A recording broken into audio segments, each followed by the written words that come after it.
nyale gatie batie banyidia nyale yere na nwam gudengin inya gam gayide nyale ndelwek nyale nyon biche dere kumiche kwa bene go bene mai nanga bere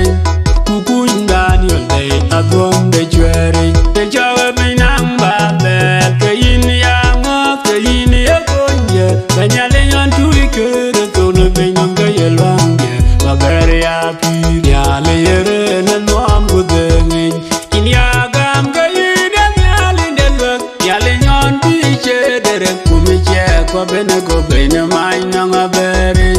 kukundan yolde adwom de chwere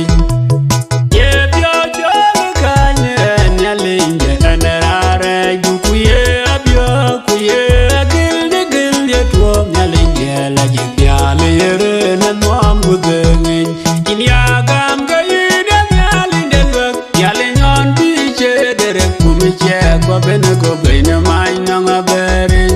kukundan yolde adwom de chwere indien yale nyera deroge ine pinye nombenya yelwa angira din yale nda berem kuiza kujakob indien yale nye koilo ngeji koeroge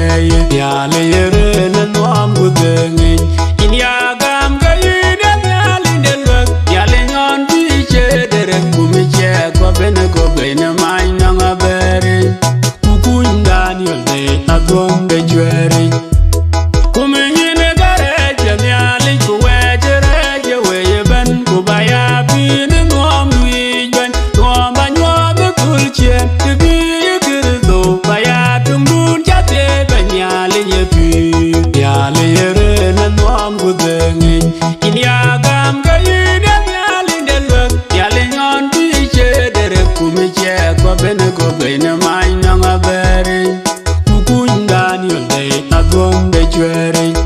ine kere nyale yin bayale ni jodu namgo yilang mainit baye na meeting de pi chogan pi tate bayin ya pion boloj kumya ban ne kulchen nyale yela yale yere na nwam gudengin inya gam gayide nyale ndelwek yale nyon biche dere kumiche kwa bene go bene mai